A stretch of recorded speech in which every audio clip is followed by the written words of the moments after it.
인턴님 전에도 온대브리핑 한번 출연하셨었잖아요. 2년 전에 출연을 했었고요. 그때는 부동산 정책을 소개드렸는데 오늘은 완전히 새로운 정책으로 네. 소개해드리려고 왔습니다. 우리 인턴님은 지금 근무하신 지 얼마나 되셨죠? 저는 지금 이제 딱 한 달 됐습니다.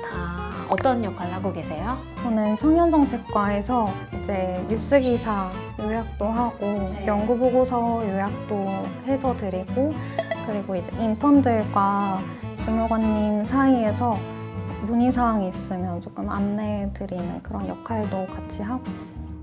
이번 정책명이 사회이동성. 쉽지 않은 단어인데 우리 인턴님께서 한마디로 요약해 주실 수 있을까요? 저는 오늘보다 내일이 더 기대되는 정책인 것 같고 청년들을 정말 신경 써서 만든 정책이지 않을까 생각이 듭니다. 네, 우리 인턴님의 미래를 위해서도 좋은 경험이 되기를 바랍니다. 감사합니다. 네. 친절한 경제 돋보기 온라인 대변인 브리핑. 안녕하세요. 기획재정부 온라인 대변인 박은결입니다. 기획재정부는 지난 5월 1일 역동경제 구현을 위한 방안 중 첫 번째 사회 이동성 개선 방안을 발표했는데요. 담당자와 함께 구체적인 내용을 알아보겠습니다. 두 분 인사 부탁드립니다. 네, 안녕하세요. 저는 경제구조개혁 총괄과 심승미 사무관입니다. 네, 안녕하세요. 저는 청년정책과 청년인턴 오지은입니다. 네, 사무관님 먼저 사회 이동성이 뭔지 설명을 좀 부탁드려도 될까요? 네, 사회이동성이란 말이 좀 낯서실 텐데요. 사회이동성은 세대 내, 세대 간의 소득, 직업, 교육 등 사회경제적 계층의 이동 가능성을 의미합니다. 즉, 사회이동성을 개선한다는 것은 청년 등 미래 세대가 공정한 기회를 부여받고 자신의 능력과 노력에 따라서 소득, 계층 상향 이동할 수 있는 기회를 확대하는 것입니다. 네, 이번에 사회 이동성 개선 방안이 마련됐다는 것은 더 많은 기회와 가능성이 열린 사회를 만들겠다라고 할 수 있겠는데요. 주요 개선 축이라고 하면 뭐가 있을까요? 네, 이번에 발표한 사회이동성 개선안은 사회이동성 개선을 직접 목표로 한 최초의 대책으로 일자리, 교육, 자산 형성 세 가지 방향에 중점을 두었습니다. 네, 일자리, 교육, 자산 형성. 모두 우리 청년 인턴분께서 관심 가질 주제일 것 같은데 어떠세요? 네, 아무래도 지금 기재부 청년 인턴을 하고 있지만 제가 올해 초에 대학교 졸업을 한 만큼 취업 고민이 많은데요. 이번 정책은 부모님의 경제력이 결국 자녀 세대인 우리의 향후 소득 격차로 이어지는 게 아닌가 하는 두려움, 그리고 이제 경제적 독립을 해야 하는데 어떻게 돈을 모으고 내 집 마련 계획을 세워야 하는지 등등 저희 고민에 대해 방향을 제시해주는 정책 같다는 생각이 들었습니다. 네, 방금 인턴님이 하신 말씀을 들으니까 어느 정도 우리가 이런 대책을 왜 만들었는지 한번 생각을 해볼 수 있을 것 같아요. 일자리, 교육, 자산 형성 이 세 가지를 사회 이동성 개선 방안의 첫 번째 단계, 첫 단추로 잡은 이유가 뭘까요? 네, 청년들이 원하는 양질의 일자리 기회 부족, 교육 격차, 그리고 자산 격차 등이 사회 이동성을 약화시키는 주요 원인이기 때문입니다. 특히 2010년대 중반 베이비붐 세대가 노동시장에 잔류한 상태에서 에코 세대가 본격 진입하면서 청년 실업률이 상승하고 사회 이동성 인식이 크게 악화가 되었는데요. 높은 진학률과 군복무, 기업의 채용 관행 변화 등으로 취업 준비 기간이 장기화되면서 20대 청년들의 고용률과 경제활동 참가율이 OECD 평균 대비 매우 낮은 수준입니다. 네, 이렇게 높은 교육열만큼 우리 사교육비도 만만치 않을 것 같아요. 네, 맞습니다. 부모의 경제력이 곧 자녀의 학력 격차로, 학력 격차가 다시 일자리와 소득 격차로 재확산되고 있는 상황입니다. 우리 인턴님 보시기에는 실제 그렇다고 느끼시나요? 네, 사실 제 대학교 친구들만 보더라도 사교육을 받지 않는 친구들을 찾아보기 어렵죠. 그래서 저도 나중에 결혼해서 아이를 낳으면 아이를 위해서는 최고로 좋은 것들을 해주고 싶을 텐데 경제적 부담이 만만치 않겠구나라는 걱정이 벌써 들기도 합니다. 네, 얘기를 듣다 보니 저출산, 고령화 문제 해법도 어떻게 보면 사회 이동성 강화와 연관이 되어 있겠다는 생각이 드는데 대책의 주요 내용이 뭔가요? 네, 사회이동성 강화를 위해서 첫째, 양질의 일자리를 통한 소득 상향 기회 확충, 둘째, 능력과 노력에 기반한 교육 기회 확대, 셋째, 맞춤형 자산 형성 지원 세 가지 방향 중심으로 정책을 마련하였습니다. 네, 그럼 첫 번째 일자리 분야부터 자세한 내용을 살펴보도록 하겠는데요. 현재 이 분야에 관심이 많을 우리 오지은 인턴님께서 한번 소개를 좀 해주시죠. OECD 경제활동 참가율 통계에 따르면 우리나라의 25세에서 29세 청년과 여성의 경제활동 참가율이 OECD 평균을 훨씬 밑도는 것으로 나타났습니다. 그래서인지 이번 사회적 이동성 강화 방안 일자리 분야에서는 청년과 여성의 경제활동 참가율을 높이기 위한 방안이 마련되어 있습니다. 여기 일자리 분야에서 가장 마음에 드는 대책이 있을까요? 제 마음에 가장 드는 방안은 청년 고용 올케어 플랫폼입니다. 청년 고용 올케어 플랫폼. 이름이 뭐 다 해주는 느낌인데 사모님 이게 어떤 내용인가요? 네, 가장 핵심 정책인데요. 청년 고용 올케어 플랫폼은 교육부가 관리하는 학생 정보와 고용부가 관리하는 구직 취업 정보를 연계하여 최대 140만 명의 청년에게 찾아가는 맞춤형 고용 서비스를 제공하는 플랫폼입니다. 말 그대로 A부터 Z까지 청년들의 취업을 책임지는 올케어 플랫폼인 거죠. 그래서 교육부와 고용부가 하나가 돼서 여기저기 흩어져 있는 정보들을 한 번에 제공을 해준다고 하니까 보다 편리하고 든든하게 취업 준비를 할 수 있을 것 같습니다. 그리고 또 와닿았던 정책은 기업 수요 맞춤 직업 훈련과 채용 절차법 개정을 통해 임금 등 근로 조건 공개를 유도하는 것입니다.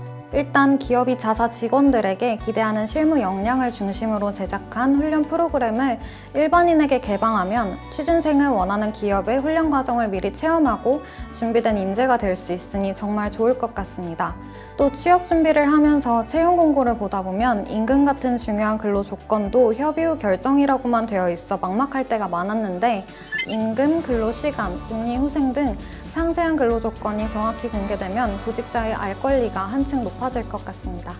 네, 이번에 보니까 특이한 점 중에 하나가 경력 단절 지원 정책이라고 하면 보통은 이제 경단녀 여성들을 생각을 하는데 이번에는 명칭도 경력 단절임이라고 바꾸고 또 대상에 출산 휴가 확대 대상에 배우자도 적극적으로 포함을 한 것 같아요. 네, 배우자 출산 휴가를 한 달 수준인 20근무일로 대폭 확대하고 배우자 임신 중 남성의 출산 휴가, 육아휴직 사용도 허용됩니다.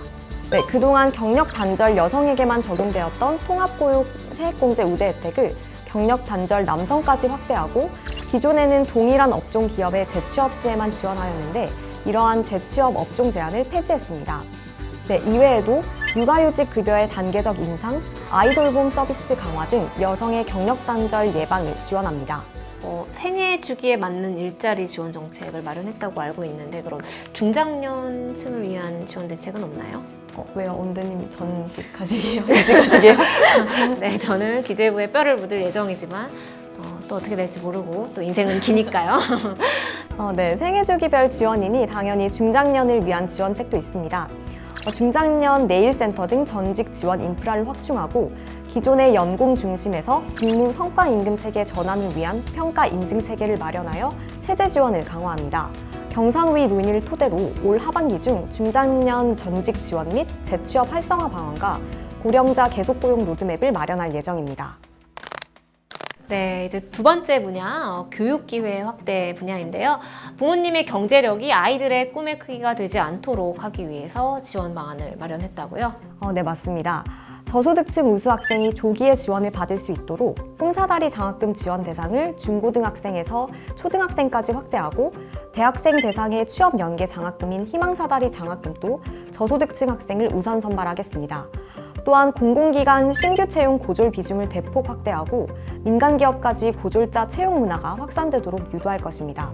직업계고 학생에 대해서는 거점학교 확대를 통해서 취업 지원을 강화하고 자격증 취득에 도움이 되는 취업준비금을 지원합니다. 대학 편입제도도 개선하여 대학생들의 도전 기회를 확대할 계획입니다.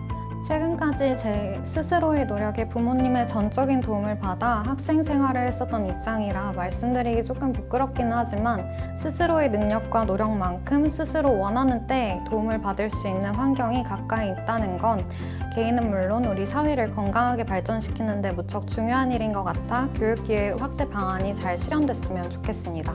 네, 청년 인턴을 통해서 이렇게 정책이 만들어지는 과정을 함께 했다는 게 우리 인턴님에게도 좋은 기회가 됐으면 좋겠습니다. 그럼 마지막 방안은 맞춤형 자산 형성 지원 그리고 저소득층 자립 기반 확충인데요.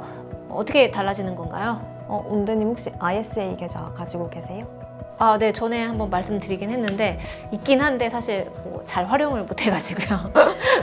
네, ISA는 하나의 통장으로 예적금은 물론 주식, 펀드까지 투자할 수 있고 또 절세 혜택도 받을 수 있어서 만능 통장이라고 불리는데요. ISA 제도를 수요자인 국민의 시각에서 전면 개편할 계획입니다.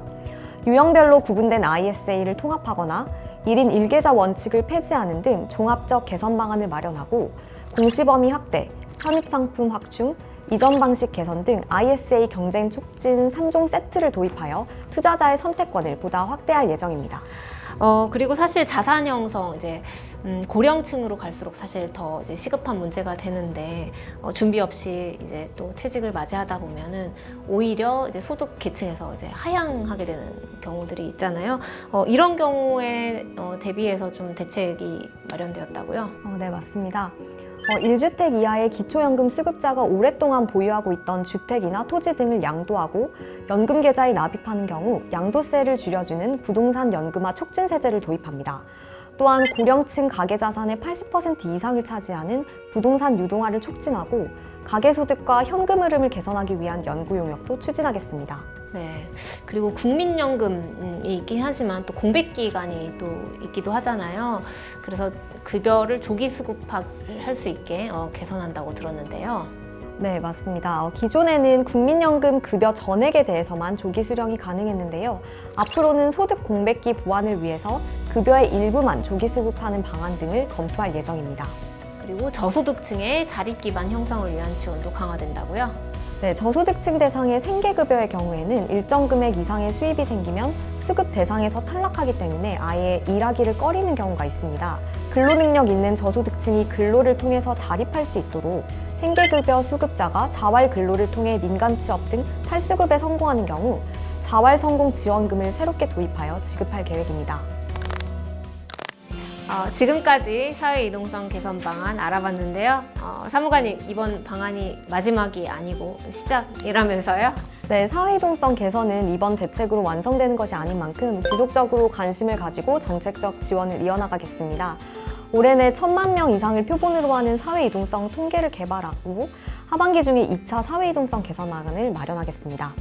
네, 우리 오지윤 인턴님은 온대브리핑 함께 해보니 소감이 어떠세요? 네, 저는 이렇게 기재부 유튜브 채널 그리고 청사내의 화면으로만 보았던 온대브리핑에 출연을 할 수 있게 되어서 너무 기쁘고 신기한 하루였던 것 같습니다. 사회이동성 개선 방안이 원활히 추진되어서 제 주변의 친구들, 선배들이 정책 효과를 피부로 체감할 수 있었으면 좋겠습니다. 네, 아무쪼록 첫 발을 디딘 우리 사회이동성 강화 방안이 단계적으로 잘 마련되고 추진되어서 누구나 원하는 기회와 어디로든 열려있는 희망의 문을 가까이에서 찾을 수 있으면 좋겠습니다. 이번 주 온대브리핑은 여기까지입니다. 저는 다음 주에도 삶에 도움이 되는 경제정책 정보로 여러분들을 찾아뵙겠습니다. 인턴님 준비되셨죠? 네, 기재부 유튜브 채널 구독과 좋아요, 알림 설정 부탁드립니다.